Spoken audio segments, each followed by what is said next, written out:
Hello dear students, welcome back to my YouTube channel Oxford Classes by Vishwas में आप सबका स्वागत है। दोस्तों, जैसा कि हम लोग डेली अपना प्रैक्टिस सेशन चल रहा है और हम लोग ग्रामर के कुछ विशेष पॉइंट को हम लोग सीख रहे हैं बहुत अच्छी तरीके से, जो हमारे एसएससी के और साथ ही साथ TET, super TET, UP TET के वैकेंसियों में आपको हर दिन इनको देखने का मौका मिलता है। आइए देखिए दोस्तों, आज हम कुछ ऐसे आपको, जैसे कि पिछली क्लास में हमने आपको बताया था कि कंपाउंड नाउन का कैसे जो है सिंगुलर से प्लूरल बनाया जाता है, तो ऐसे हमने ज़रा एक बार मैं रिवाइज कर देता हूँ। हमने बताया आपको दोस्तों कल पिछली क्लास में कंपाउंड नाउन क्या होता है, यानी कि वे नाउन जो कम से कम दो वर्ड से मिलकर के बने हों। जैसे मैं बताऊं ब्रदर इन लॉ, ये नाउन देखिए कम से कम तीन वर्ड है, यानी कि हमने कहा कंपाउंड वर्ड जो आपको एक दूसरे से जोड़े उसे कहते हैं कंपाउंड। और जोड़ने का काम यानी कि कम से कम दो शब्द तो होंगे ही होंगे, और जब दो शब्द होंगे वही हमारा क्या कहलाता है, और कंपाउंड नाउन।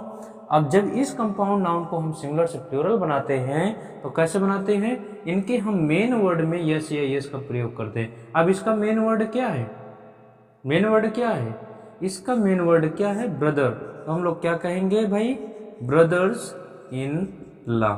ये ध्यान दीजिएगा, आपको यूपी टेट के वैकेंसी में, सीटेट यानी जो भी आपके वैकेंसियां हैं, जो प्राइमरी एलिजिबिलिटी टेस्ट है, उसमें आपको ये जरूर मिलते हैं।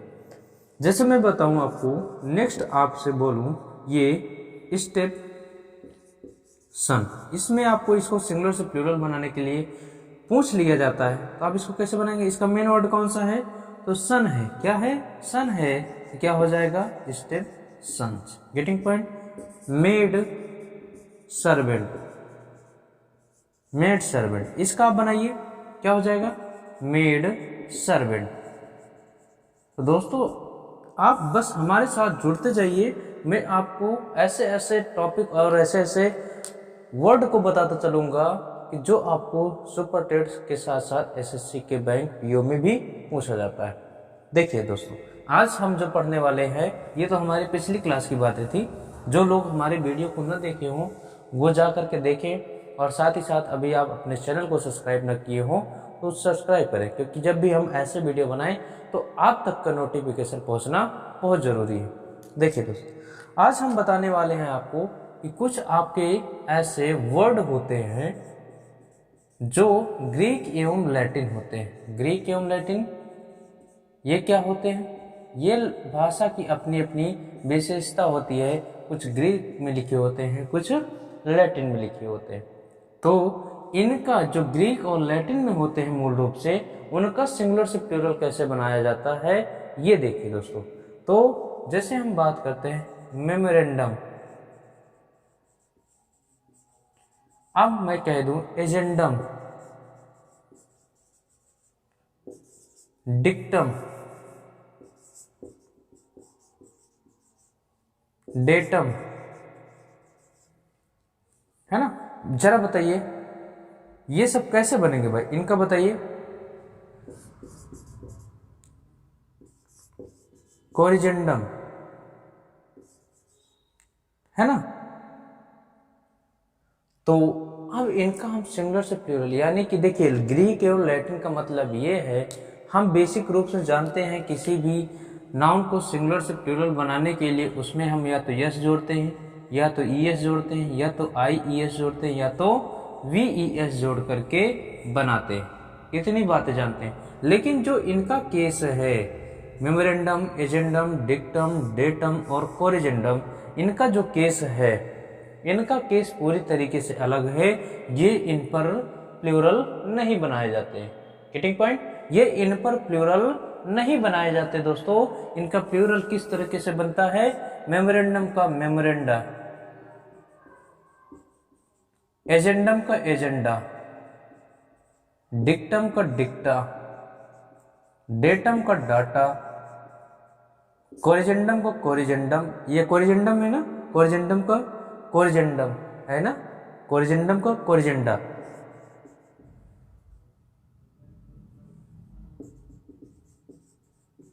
जी तो दोस्तों देखिए यहाँ पर ना तो यस आया, ना तो ईएस आया, ना तो आईईएस आया, ना तो वीईएस आया, फिर भी इनका सिंगुलर से प्लूरल बन गया। Getting point. तो इसी को हमने कहा जो कुछ ऐसे वर्ड होते हैं जो ग्रीक एवं लैटिन के रूप में प्रयोग किए जाते हैं और इनका सिंगुलर से प्लूरल कैसे बनाया जाता है, वो इस तरह से बनता है। बस एक बार हमारे साथ जुड़ जाइए और चैनल को अभी तक आप सब्सक्राइब न किए हो तो मैं सब्सक्राइब करिए और उसके साथ ही साथ अपने उन जो भी तैयारी करने वाले दोस्त हो, चाहे वो टेट, सुपर टेट या फिर एसएससी की तैयारी करने वाले बच्चे हों, वहां तक इनकी बात को पहुंचाइए। Getting point. आइए चले भाई आगे। ये ऐसे वर्ड हैं जो हर बार इनको कहीं ना कहीं पूछा ही जाता है एग्जाम में। अब हम ले चलते हैं आपको थोड़ा सा नाउन इन अपोजिशन की तरफ। आप लोगों ने सुना होगा नाउन इन अपोजिशन क्या होता है।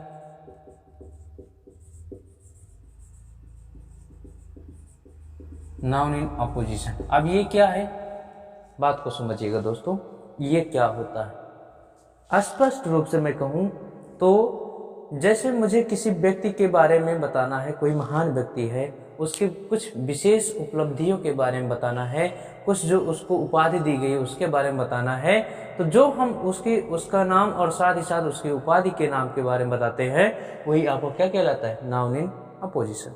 Getting point. जैसे मैं कह दूं Mahatma Gandhi the father of nation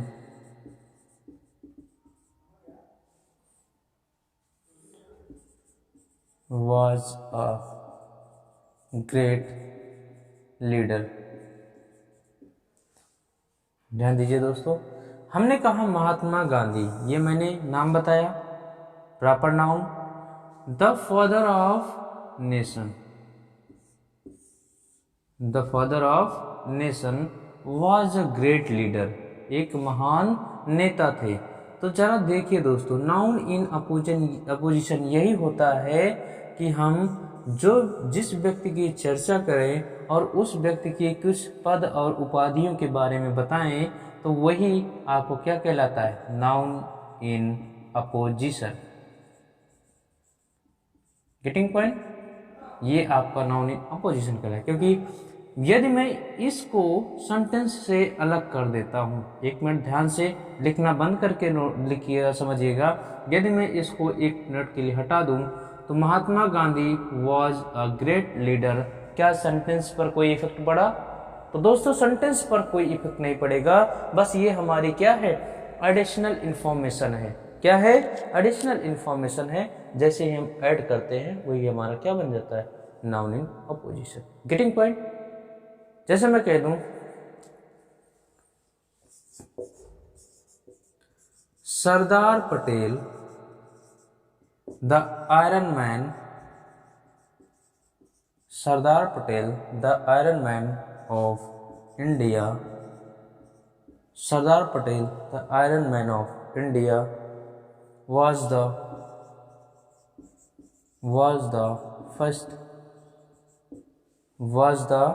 first home minister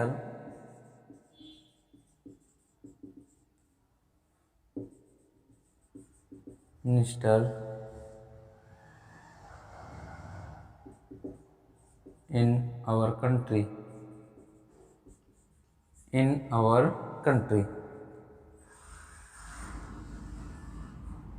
getting point, of our country. तो यहां पर देखिए सरदार पटेल, ये हमने बताया सरदार पटेल को कौन सी उपाधि दी गई, आयरन मैन ऑफ इंडिया की उपाधि दी गई। और क्या थे ये, first prime home minister India के थे। Getting point. तो ये जो आपका एडिशनल इंफॉर्मेशन है इसी को हम किस नाम से जानते हैं, नाउन इन अपोजिशन के नाम से जाना जाता है, नाउन इन अपोजिशन के नाम से जाना जाता है। मैं गारंटी लेता हूं कि बस हमारे साथ आप जुड़िए, मैं आपको एक एक नाउन की या फिर पूरे पार्ट्स ऑफ स्पीच और पूरे ग्रामर की कमर तोड़ करके आपको सिखाऊंगा। बस हमारे साथ आप जुड़े रहिए दोस्तों। आइए, ये नाउन इन अपोजिशन समझ में आया भाई? बोलिए। समझ में आया कि नहीं? तो ये घबराइएगा मत। और ज़रा ध्यान भी दीजिए, मैंने यहाँ पर प्रॉपर नेम लिखा था, उनकी उपाधियों का नाम लिखा था, और उसके बाद हमने he was a great leader लिखा हुआ था। तो ध्यान दीजिएगा, कभी ये घबराइएगा मत कि सब्जेक्ट इसको मत मान बैठिएगा। सब्जेक्ट हमारा यही है, इसी के रिगार्डिंग हमारी क्या आएगी, वर्ब आएगी। Getting point? चलिए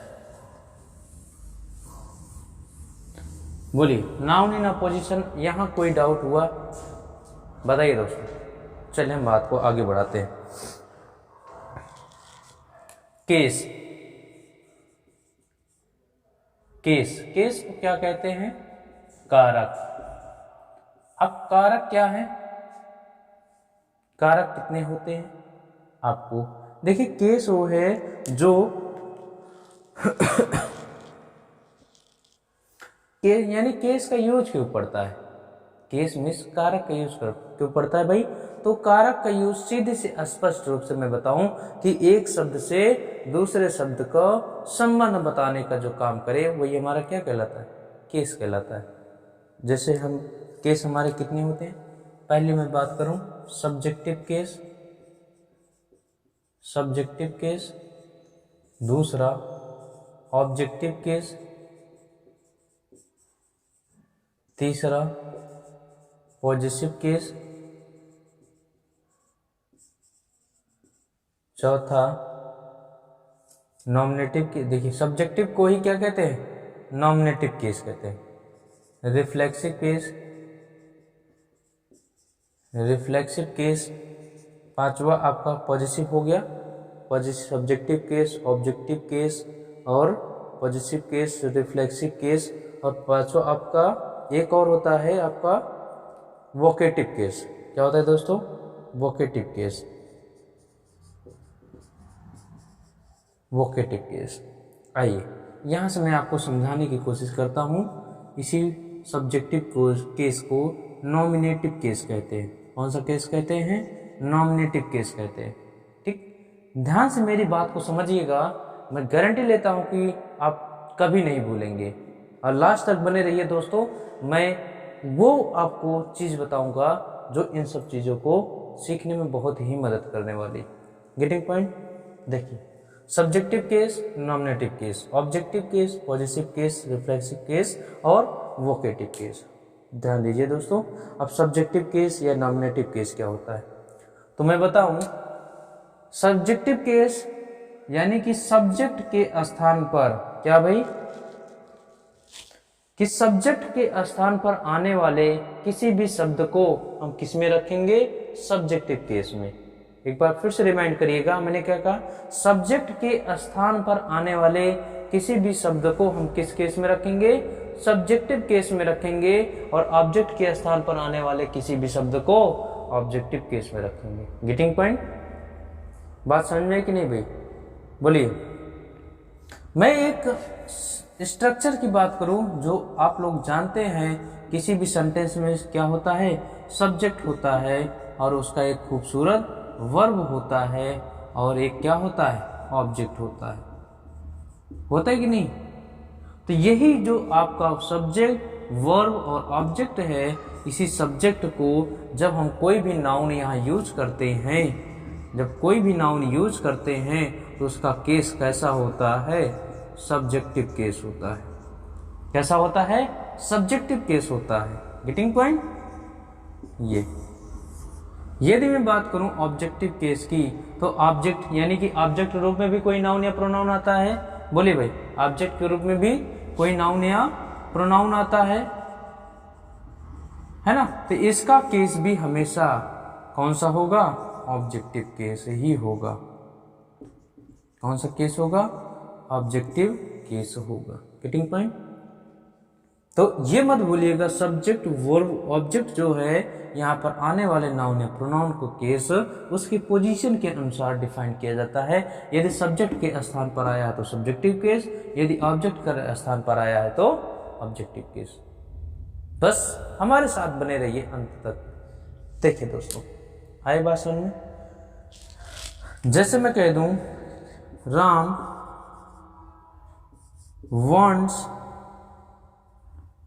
wants a car, बात को समझिए, ये क्या है, सब्जेक्ट है, ये भी क्या है आपका सब्जेक्ट के रूप में कोई नाउन या प्रोनाउन आया है, ठीक।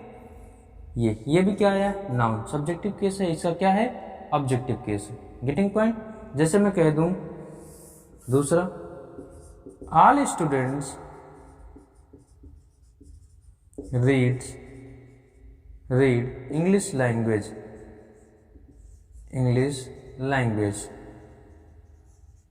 All students read English language. तो ये क्या है आपका सब्जेक्ट है, ये क्या है आपका ऑब्जेक्ट है। Getting point. तो ये ध्यान रखिएगा, ये भूलिएगा मत, ठीक। आइए पॉजिटिव केस की बात करें। पॉजिटिव केस बहुत ही इंपॉर्टेंट है, जो आपको चाहे जो एग्जाम हो, एसएससी से लेकर के टेट, सुपर टेट या फिर जो भी सीटेट है, आपके जितने भी रेट्स वगैरह के एग्जाम होते हैं, उसमें पॉजिटिव केस बहुत ही इंपॉर्टेंट रखता है। मैं थोड़ी चर्चा कर लेता हूँ रिफ्लेक्सिव केस की और वोकेटिव की, तो मैं इसको पॉजिटिव केस की बात करता हूँ, ठीक। आइए रिफ्लेक्सिव केस कहते हैं। रिफ्लेक्स क्या होता है, रिफ्लेक्ट। आपने साइंस में पढ़ा होगा कि किरणें रिफ्लेक्ट होती हैं। क्या होती हैं, रिफ्लेक्ट होती हैं। जब रिफ्लेक्ट होता है कोई एक्शन, तो उसका प्रभाव खुद पर ही पड़ता है, होता है कि नहीं। तो रिफ्लेक्सिव केस में हमेशा आपको रिफ्लेक्सिव पड़ेगा, और रिफ्लेक्सिव केस हमेशा नाउन या प्रोनाउन में आपको क्या लगाया जाता है, सेल्फ। क्या वर्ड लगाया जाता है, सेल्फ, या फिर सेल्फ जो वर्ड यूज किया जाता है, ये आपको रिफ्लेक्सिव केस बताता है। जैसे हम बात करें माई सेल्फ होता नहीं, हिमसेल्फ,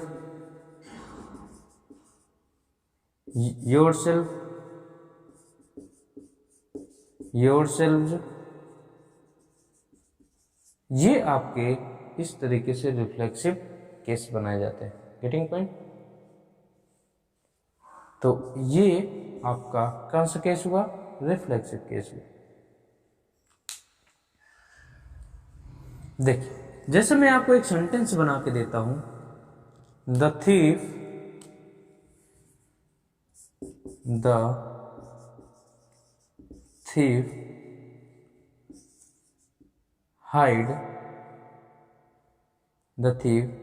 hid, का सेकेंड फॉर्म है hid himself behind the tree। तो चोर ने हाइड कर लिया, हिड है, हाइड का सेकेंड फॉर्म है हिड है, छिपा लिया था हिमसेल्फ, क्या आया, हिमसेल्फ, स्वयं को, बिहाइंड द ट्री, किसके पीछे, पेड़ कर पीछे। तो ये जो देखिए हिमसेल्फ कौन, यही तो है आपका। अब सोचिए जरा, यहाँ थीप है, यहाँ हिमसेल्फ है, और ही का ऑब्जेक्टिव केस हिम होता है, उसमें हमने सेल्फ लगा दिया, हिमसेल्फ बना आया। तो जरा आपको दिमाग में आया कि ये कि यहाँ पर हम इसका ही क्यों यूज किए। तो बात को समझिएगा, द थीप जो है ये आपका थर्ड पर्सन सिंगुलर नंबर का है, इस वजह से हमने थर्ड पर्सन सिंगुलर नंबर का हमने क्या यूज किया, प्रोनाउन यूज किया। गेटिंग पॉइंट, यही बात समझ में। तो ये आपका रिफ्लेक्सिव केस होता है। वोकेटिव केस, वोकेटिव होता है किसी को संबोधन करना। क्या होता है, किसी को संबोधन करना या संबोधित करना। और संबोधित कैसे करते हैं, उस व्यक्ति का नाम लेकर के, जैसे मैं कह दूं राम कम हियर, यही आपका क्या होता है, वोकेटिव केस होता है। जैसे मैं इसको चेंज करूं, कम हियर राम, ये क्या है आपका वोकेटिव केस है। Getting point. बताइए, मैं गारंटी लेता हूं आप बस हमारे साथ जुड़े रहिए, मैं एक एक टॉपिक ना सिखा दूं तो बताना। और जो भी बच्चे हमारे साथ ऑफलाइन क्लास में जुड़ना चाहते हैं, हमारे इंडिविजुअल बैचेस और हमारे जो एसएससी के फंडामेंटल बैचेस चल रहे हैं, वो प्लीज़ हमारे दिए हुए इस नंबर पर कांटेक्ट कर सकते हैं 8726704008 पर। इस पर व्हाट्सएप कर सकते हैं, कांटेक्ट कर सकते हैं। यहाँ पर हम आपको इंग्लिश सिखाने की पूरी गारंटी लेते हैं। Getting point? चल आइए बात को आगे बढ़ाते हैं हम लोग। बोलिए यहाँ तक कोई डाउट, कोई समस्या, कोई परेशानी? चलिए, हमारे एक बचा पॉजिटिव केस। क्या है? मैं अब थोड़ा सा एक बात बताऊंगा, बने रहिए हमारे लास्ट तक वो बात जानने के लिए। सारी चीज़ों का जो आपके टेट, सुपर टेट और यूपी टेट जो भी रीट की एग्ज़ाम है, वो बात मैं आपको जो लास्ट में बताने वाला हूँ वो आपको एग्ज़ाम के पॉइंट ऑफ व्यू से बहुत ही इम्पोर्टेंट है। आइए थोड़ी चर्चा करते हैं आपके पॉजिटिव केस की।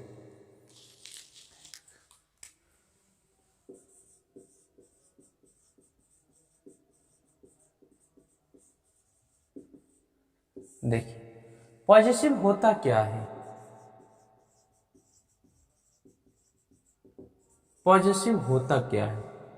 ये होता है किसी के बीच म्यूचुअल रिलेशन। क्या होता है? म्यूचुअल रिलेशन दिखाता है, म्यूचुअल रिलेशन दिखाता है, या फिर किसी पर अपना अधिकार दिखाता है, अधिकार शो करता है, ऑनरशिप, ऑनरशिप, अधिकार दिखाता है। जैसे मैं बात करूं राम्स कार, राम्स कार। अब यहां देखिए राम और मैंने एपॉस्ट्रोफी एस लगाया, कार, ये क्या है? नाउन है कि नहीं? नाउन है। तो ये क्या है? ये भी नाउन आपकी नज़र में। इस तरीके से मैं बात करूं जो आपके एग्जाम में पूछा जाता है, जैसे मैंने कहा राम कार। अब राम कार, कुछ लॉजिक ठीक लगा? बिल्कुल नहीं ठीक लगा, क्योंकि ये भी नाउन है और ये भी नाउन है। एक साथ दो दो नाउन नहीं आ सकते, क्योंकि ये नाउन है। नाउन से पहले जो भी आता है वो नाउन को क्वालिफाई करने वाले होते हैं, और नाउन को क्वालिफाई कौन कर सकता है? या तो एडजेक्टिव या तो डिटरमिनर। Getting point? या तो एडजेक्टिव या तो डिटरमिनर। तब अब यहाँ पर हमको क्या करना है? क्या करना है? तो इसको हमको एडजेक्टिव के रूप में बनाना है। तो जब एडजेक्टिव के रूप में बनाना है तो वही हमारा क्या कहलाता भाई? जब मैंने कहा राम कार, तो यहाँ पर राम और कार के बीच कुछ उसका संबंध होगा, तो राम का कार पर अधिकार होगा, तो वही हमारा क्या है? पॉजिटिव। क्या है? पॉजिटिव, पोजीशन, अधिकार। Getting point? अब ये अधिकार जो हम संबंध बताने का काम करते हैं, अधिकार दिखाने का काम करते हैं, और नाउन पर अधिकार दिखाने का काम तीन तरीके से हो सकता है। जरा ध्यान दीजिए, ये पॉजिटिव केस होते हैं वो तीन तरीके से बनाए जाते हैं। मैं आपको बताना चाहूंगा। पहला बनता है एपॉस्ट्रोफी के द्वारा। इसको किस नाम जानते हैं? एपॉस्ट्रोफी। दूसरा बनता है आपका एपॉस्ट्रोफी एस। तीसरा बनता है आपका ऑफ के द्वारा। अब ये क्या है? अब ये क्या है? एपॉस्ट्रोफी, एपॉस्ट्रोफी एस, ऑफ, कुछ पल्ले नहीं पड़ रहा है सर। तो मैं कहता हूं बस हमारे चैनल पर बने रहिए और कंटिन्यू एफर्ट करते रहिए। देखिए हमने कहा ये एपॉस्ट्रोफी, कब इसका यूज करेंगे, कब इसका, कब इसका। तो बात को समझिए। एपॉस्ट्रोफी हम कब यूज करते हैं? जब हम हमारे जो वर्ड है, वर्ड में ना तो यस आए ना ही यस की साउंड आए। ध्यान दीजिएगा, हमने क्या कहा? ना तो यस आए और ना ही यस की साउंड आए। फिर से गौर से सुनिएगा, ना तो यस आए और ना ही यस की साउंड आए। जब ये आपको ना मिले, ना तो यस आए ना तो यस की साउंड, साउंड मीन्स ध्वनि, साउंड मीन्स ध्वनि आए, तो वहां पर हम किसका यूज करते हैं? Apostrophe S. Getting point? जैसे हम बात कर दे राम कार। अब मैं इसको लिखूं यहाँ पर, आइए समझते हैं। अब ये कार का राम है, कुछ अधिकार है, अधिकार दिखाने के लिए हम क्या लगाते हैं, एपोस्ट्रोफी एस का प्रयोग करते हैं। जरा देखिए, क्या राम में यस आया? क्या राम में यस की साउंड आई? नहीं आई। तो आप क्या लगाना, एपोस्ट्रोफी यस लगाना। Getting point? जैसे मैं कह दूं एडवाइस, एडवाइस पर लगाना है आपको, एडवाइस। तो यहां क्या लगेगा? तो ध्यान दीजिएगा, यहां यस तो नहीं आया, लेकिन ये जो है यस की साउंड आ रही है कि नहीं आ रही है? बात को ध्यान से समझिए। लेकिन यस की साउंड आ रही है कि नहीं आ रही? जब यस की साउंड आ रही है तो हम यहाँ पर एपोस्ट्रोफी यस का प्रयोग नहीं करेंगे। तो वही बात यहाँ बतानी है आपको कि ना तो यस आए और ना ही यस की साउंड आए। ठीक, ना तो यस आए ना तो यस की साउंड आए, तो वहां पर सिर्फ हम किसका प्रयोग करते हैं, एपोस्ट्रोफी का प्रयोग करते हैं। Getting point? आइए, और जो एपोस्ट्रोफी यस है इसका प्रयोग हम किसके लिए करते हैं, लिविंग थिंग्स के लिए करते हैं, सजीव के लिए करते हैं। और जो ये ऑफ है, ऑफ का प्रयोग हम किसके लिए करते हैं, बताइए भाई। ऑफ का प्रयोग हम सजीव और निर्जीव दोनों के लिए किया जाता है, दोनों के लिए, सजीव और निर्जीव दोनों के लिए प्रयोग किया जाता है। बताइए, यहां तक कोई डाउट, कोई समस्या, कोई परेशानी आपको? तो ये मत भूलिए कि 3 तरीके से अधिकार दिखाया जाता है, जो मैंने आपको बता दिया। बाकी जब इनका नाम पॉजिटिव केस का हम लोग फॉर्मेशन करते हैं तो फॉर्मेशन में बहुत ही लंबी लंबी कहानियां आती हैं। ये बेसिक बातें आपने सीख ली, बोलिए यहां तक कोई डाउट? आइए, अब हम आपको वो चीज बताते हैं जो इनका एक कंक्लूजन है, जो आप एक ही बार में सीख सकते हैं। हमारा ऑब्जेक्टिव केस क्या होता है, पॉजिटिव केस क्या होता है, रिफ्लेक्सिव केस क्या होता है। तो ध्यान दीजिए दोस्तों, सब्जेक्टिव केस हमने कहा आपको बस हमारे चैनल पर बने रहिए। Objective case,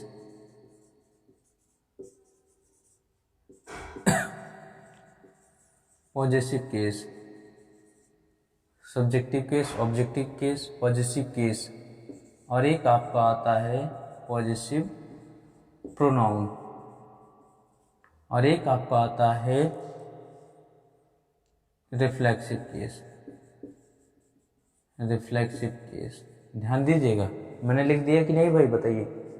subjective case, objective case, positive case लिख दिए। आइए, क्या होते हैं? I, we, you, he, she, it, they. जी, जरा ध्यान समझिएगा। आई का objective case me, positive case my, positive pronoun mine, reflexive case myself. गौर से देखिएगा। वी का objective case us, positive case our, positive pronoun ours, reflexive case ourself, self या फिर ourself, ourself. You का you, positive case your, positive pronoun yours, reflexive case yourself या फिर yourself. He का him, positive case his, positive pronoun his, reflexive case himself, himself. She का her, positive case her, positive pronoun hers, her self,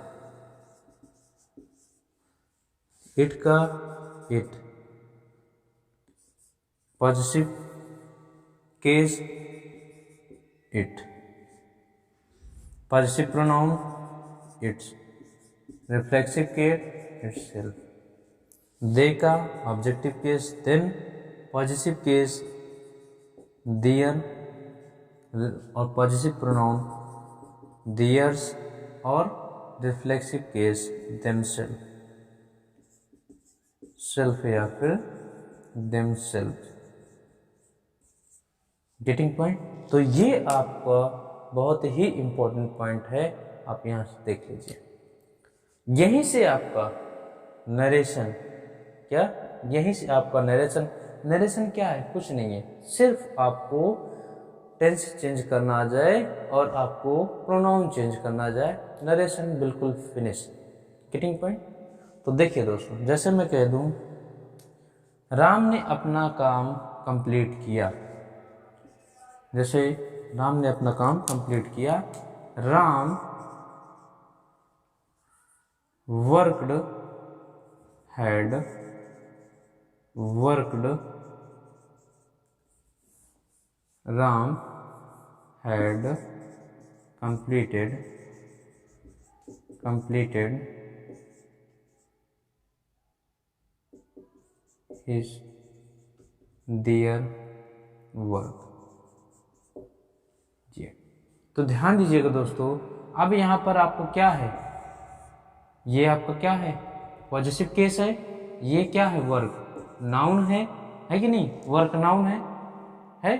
अब जब noun है तो यहाँ पर देखिए, मैं यहाँ पर क्या लिख सकता है? यदि मैं लिख दूँ तो कंप्लीटेड राम वर्क। ये तो हम नाउन के रिपीटिशन को रोकने के लिए ही क्या यूज करते हैं?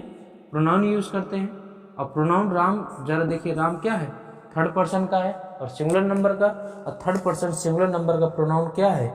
ये है कि नहीं? तो इसका जो है ही, अब यहाँ पर मान लीजिए हमने ही यूज कर दिया, ही वर्क, तो ही भी आपका ये प्रोनाउन, ये नाउन तो एक साथ तो हो नहीं सकता। अब हमको चाहिए केस, वो भी एडजेक्टिव वाला, तो वो कौन है हमारा भाई? ये ही वर्क किसका काम? इसी का काम है कि नहीं? तो ये काम के बीच संबंध है और कुछ ना कुछ अपने काम पर अधिकार दिखाएगा। तो अधिकार दिखाने का कौन काम करता है? Positive case. और इसका थर्ड पर्सन कौन है? और सॉरी, ये थर्ड पर्सन का सिंगुलर नंबर क्या हो जाएगा? हिज। क्या हो जाएगा? हिज। तो इस तरीके से आपको गलती दी जाती है। चल, बात समझ में आई है? आइए मैं थोड़ा सा और आपको बताता हूँ, जैसे एक दो एग्जाम्पल।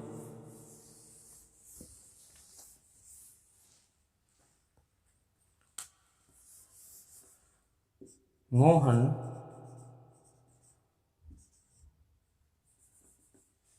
बाई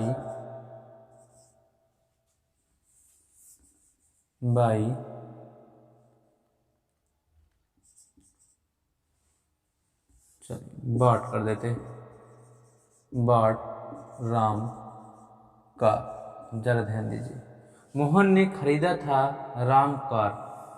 अब ये car noun, Ram noun, Mohan noun. तो जरा देखिए, ये नाउन है, नाउन की नाउन विशेषता नहीं बताएगा, कोई एडजेक्टिव विशेषता बताएगा। अब ये राम है तो क्या हो जाएगा? राम पर अपॉस्ट्रोफी लगाएंगे, क्या लगाएंगे? राम कार। Getting point? तो इसी तरीके से आप हमारे चैनल बने रहें, हम आपको हर टॉपिक से और जो भी एग्जाम के पॉइंट ऑफ व्यू से इम्पोर्टेंट है वो हम उससे अवगत कराते रहें। तो मिलते हैं नेक्स्ट वीडियो में, तब तक के लिए thanks for watching, thank you.